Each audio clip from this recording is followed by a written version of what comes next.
Но она за што ќе говориме е во последно време има теми што луѓето, односно жените, тешко се охрабруваат да говорат. Дали станува збор за мобингот, дали станува збор за демнењето, дали станува збор за семејното насилство. Сите велиме почекај, разговарај, види, можеби ќе биде, можеби ќе се подобри ситуацијата. Искуството што вели? Па вака да ви кажам, со оглед на тоа дека ние живееме во една држава и не само Македонија, тоа е и значајно за целиот регион од Балканот, се уште традиционалните вредности рушат одредени стереотипи и предрасуди кои што постојат. Значи, жената е таа што мора да ги чува децата, жената треба да седи дома, а мажот да работи. Да, сега се променија нештата од причина што жените не може со една плата од партнерот не може да преживее едно семејство. Меѓутоа, жените се уште работат во така наречени индустријски или производствени капацитети или трговски организации каде што се повеќе жени или така наречени феминизирани дејности. Факт е дека јас имам искуство и од семејното насилство, вие го спомнавте, тоа е многу значаен проблем. Доаѓавме во ситуација кога жртвата немаше подкрепа од кого да биде подкрепена да ги покрене првите чекори за излез од таква ситуација. Родителите знаат да кажа: немој керко, срамота е, ке ни се смеат роднините, комшиите, пријателите. И там седи, имам работно волонтерско искуство 26 години во националната СОС линија за жени и деца жртви на насилство и верувајте дека во почетокот тоа беше секогаш се јавуваше некој во име на некој друг, дали сестра, пријателка, братучетка, а фактички според разговорот, пошто ние бевме доста едуцирани кога отпочнавме со работа, можевме да приметиме дека фактички се работите за жена и требаше многу долго време додека жената самата се охрабри. Истото е за мобингот, значи истото се случува. Ние во 2019 година во јуни месец се донесе на Меѓународната организација на трудот, МОД или ИЛО, како што интернационалниот назив, Конвенција за заштита од вознемирување на работно место, тоа е Конвенција 190. Веќе ја имаат подпишано неколку држави, во Македонија ја нема се уште ратификувано. Јас се надевам, затоа што има некои најави, меѓутоа не сме вклучени сите, има некои најави дека ќе се прави промена на законот и ќе биде во согласност со Конвенцијата 190, значи жените ќе имаат одредена заштита. Во однос на законот за заштита од вознемирување на работно место, меѓутоа тоа не вроди никако со плод. Значи немаше како да се препознава, немаше едукација што е многу потребно за сите, како за работници, така и за менаџерите и сите. Потоа се донесе комплетен закон за заштита од вознемирување и тој не даде никакви резултати. Можам да кажам дека се решени само 2 случаи. А со оглед на тоа дека во рамките мобинг или вознемирување на работно место, да. Ние немаме многу време да се зборува за тоа. Тоа се посебни обуки, знаете, што се треба да се прави, да се објасни како да го препознаваат, луѓето не го препознаваат и не знаат што е тоа.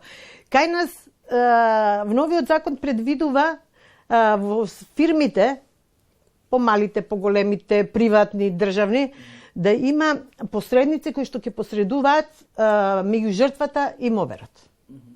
Меѓутоа, таа информација што ја добив на еден наш семинар што го организирав јас баш за вознемирувањето на работно место беше, добив информација дека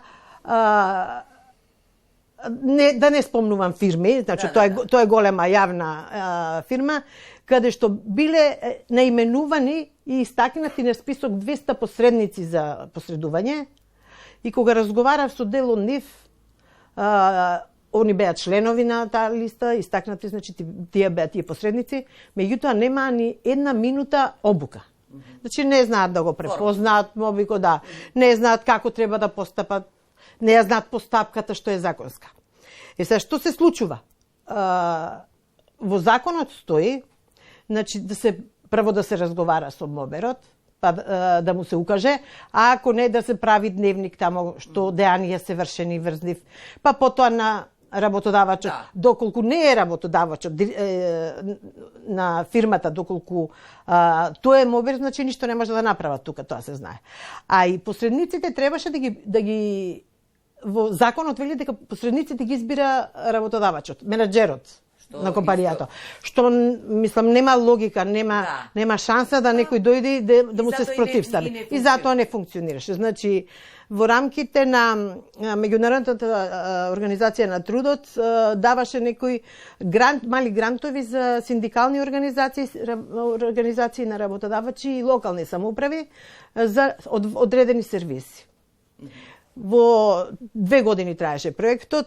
Јас отворив СОС линии, мобилни СОС линии и ги објавив, значи тоа се течеше страна посебно, значи течеше информации за што е мобинг, како да го препознаат, како да се справат.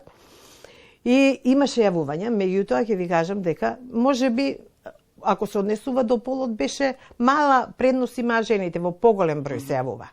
Меѓутоа што се случуваше? Дел од јавувањата беа тотално анонимни, со скриен број. Потоа некои не сака да се представат. Во моментот кога ќе ја понудивме која е постапката за да се отпочне постапката, се откажуваат затоа што и јас со тешко срце ја предлагав таа постапка затоа што ти во тој случај треба да предложиш сведоци.